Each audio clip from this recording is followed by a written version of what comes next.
Welcome, everyone. Have you ever stopped to truly wonder what it means to take perfect care of yourself in old age? It's a question that gets more and more important with each passing year.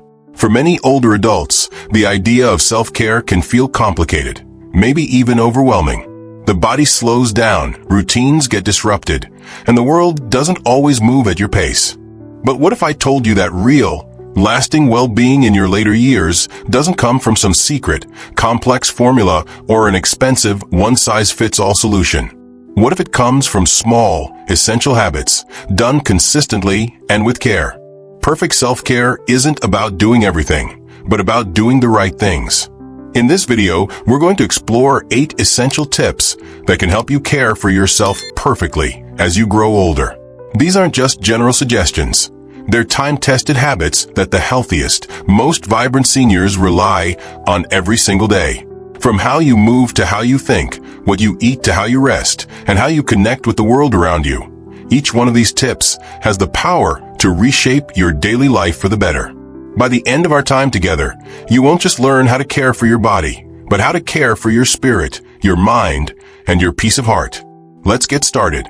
Our journey begins with habit 1, daily physical movement.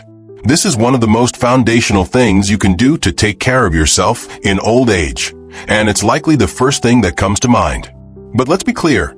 This doesn't mean you have to power walk 5 miles, lift heavy weights, or suddenly take up a demanding fitness class. It means making daily movement a non-negotiable part of your life in a way that truly works for your body, your energy level, and your lifestyle. For many seniors, that can be as simple as taking a slow walk around the block, doing some light stretches before breakfast, or practicing balance exercises in the living room with a sturdy chair nearby.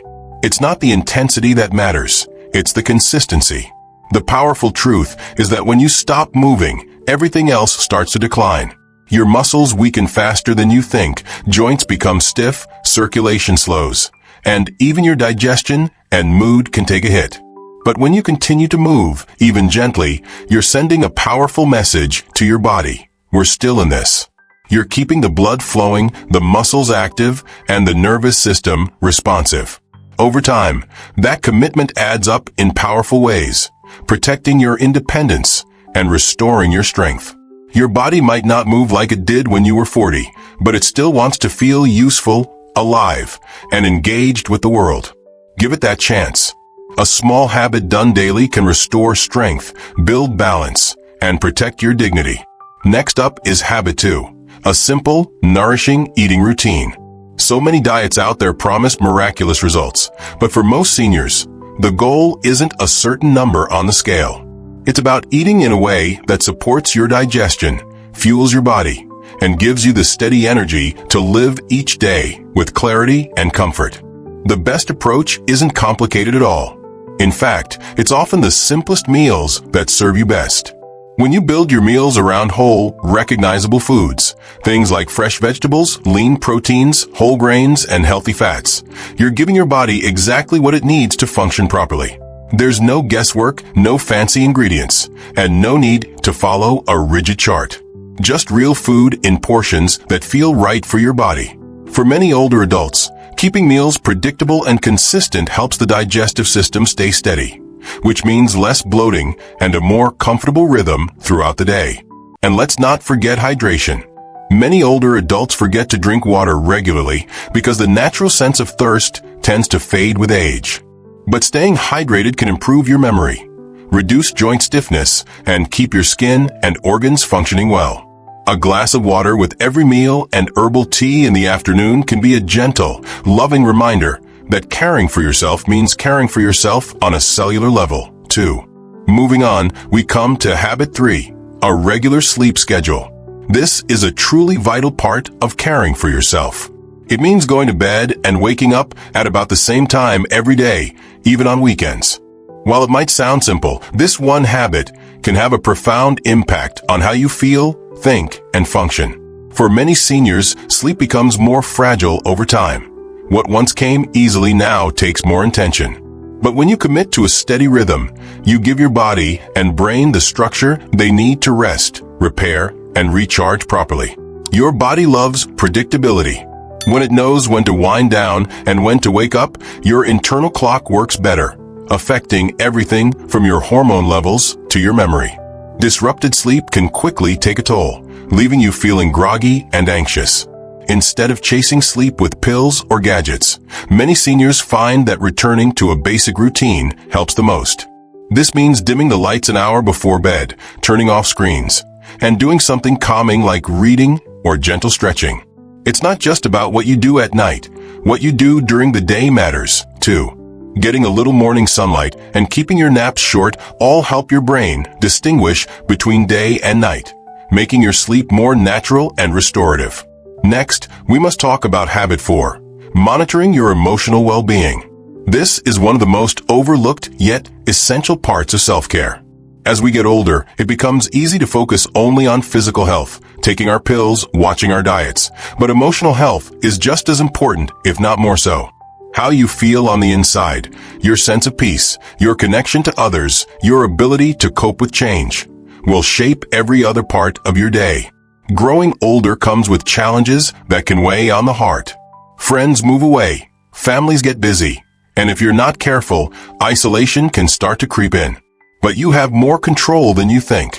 When you regularly check in with yourself asking, "How am I really doing today?" you give yourself a chance to stay steady and centered. Seniors who care for their emotional health often develop a few simple habits that make a big difference. They make time to talk to people they trust. They engage in quiet routines like journaling or listening to calming music. And they allow themselves to feel their emotions fully without judgment. This self-awareness is not therapy. It's an act of self-love that keeps your heart soft. Sometimes emotional care also means knowing when to ask for professional help, which is a sign of wisdom, not weakness. Let's move on to habit 5, maintaining hygiene and grooming habits. Caring for yourself perfectly isn't just about what's happening inside your body. It's also about how you present yourself to the world. Maintaining basic hygiene and grooming habits carries enormous weight when it comes to how you feel about yourself and how others interact with you. Good hygiene isn't about vanity, it's about dignity. When you take the time to care for your appearance, you're sending a message to yourself and the world. I still matter. That belief, more than any cream or pill, is what keeps many seniors feeling vital and engaged. It helps you carry yourself with pride. While some routines may become more physically demanding with age, those who prioritize cleanliness find creative ways to adapt, because what's at stake isn't just cleanliness, it's self-respect. Others notice, too. Seniors who keep up with their grooming tend to be treated with more respect. There's a subtle, unspoken appreciation people have for someone who still shows up with neat clothes, a clean face, and a sense of self-care. It reminds the world that growing older doesn't mean growing invisible. Our next point is habit 6, stimulating your mind every day. Your brain, much like your muscles, thrives when it's used regularly. While many people associate aging with inevitable mental decline, the truth is there are countless seniors who continue to think clearly, solve problems, and even learn new skills well into their 80s and beyond. What sets them apart isn't luck, it's intention. They make it a point to stimulate their minds every single day in ways that feel natural, enjoyable, and sustainable. Mental stimulation doesn't have to be complicated. It works best when it's woven into your everyday life. Reading a good book, working on a crossword puzzle, writing letters, or even engaging in thoughtful conversations. All of these are forms of brain exercise. When you challenge your brain regularly, you strengthen your memory, improve your attention span, and maintain the kind of mental sharpness that keeps you independent and deeply connected to the world around you. This engagement also gives you a sense of purpose. Seniors who remain mentally active often say they feel more useful and more alive. It reminds you that aging doesn't mean stopping, it means adapting. Now, let's talk about habit 7, asking for help without shame. The final and perhaps most underrated part of caring for yourself perfectly in old age is learning how to ask for help when you need it without feeling guilty or embarrassed. For many older adults, independence is a deeply held value. But the truth is, aging gracefully doesn't mean doing everything alone. It means knowing what you can do, what you can't, and who you can trust to walk beside you when you need a hand. Asking for help isn't a weakness, it's a form of strength. It means you're aware of your limits and wise enough to take steps before those limits turn into problems. Whether it's getting assistance with grocery shopping or reaching out to a loved one when your heart feels heavy, it all matters. The seniors who do this best are the ones who have made peace with the idea that none of us were meant to go through life alone. They understand that receiving support doesn't mean giving up control. It means choosing to stay strong in the areas that matter most while letting others assist where it makes life safer or more manageable. Letting people in might be one of the greatest forms of self-care there is. And finally, we have habit 8, cultivating social connection and community. While asking for help is about receiving assistance, this habit is about active engagement and belonging. As we get older, our social circles can begin to shrink, and the quietness can start to feel like loneliness. The antidote is to proactively seek out and nurture connections. This can mean regularly calling friends, joining a local book club, taking a class at a community center, or even volunteering for a cause you care about. These acts of connection aren't just for others. They are vital for your own well-being. A strong sense of community provides a support system and a shared sense of identity that can combat feelings of isolation. When you're part of something bigger than yourself, it gives you a renewed sense of purpose. It reminds you that your life and your presence still have value, and that you have something to contribute. It's a habit that fills your life with laughter, shared stories, and the profound comfort of knowing you are part of a tribe, not just surviving on your own. It is a powerful way to not only stay present in the world, but to help others do the same. As we come to the end of our journey today, I want to invite you to pause and reflect on everything we've talked about. We've covered 8 essential tips for taking perfect care of yourself in old age. The truth is, self-care after 60 or 70 isn't just about avoiding illness or checking off health goals. It's about creating a life that feels steady, supportive, and rooted in love for yourself and for the people around you. It's about choosing small actions each day that say, my time still has value. My presence still brings meaning. Because it does. The decision to start with even one of these habits might be the very thing that changes the way your next years unfold, making them not just longer, but better, stronger, and calmer. Self-care isn't selfish, it's a generous act, because when you take good care of yourself, you show up better for your children, your grandchildren, your friends, and even strangers. You model what healthy aging looks like. So, I encourage you to reflect on these tips and choose just one to begin with today. Write it down. Make it yours.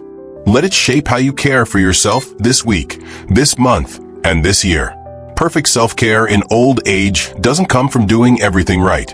It comes from doing the right things again and again with love. Thank you for joining us, and we look forward to seeing you in the next video.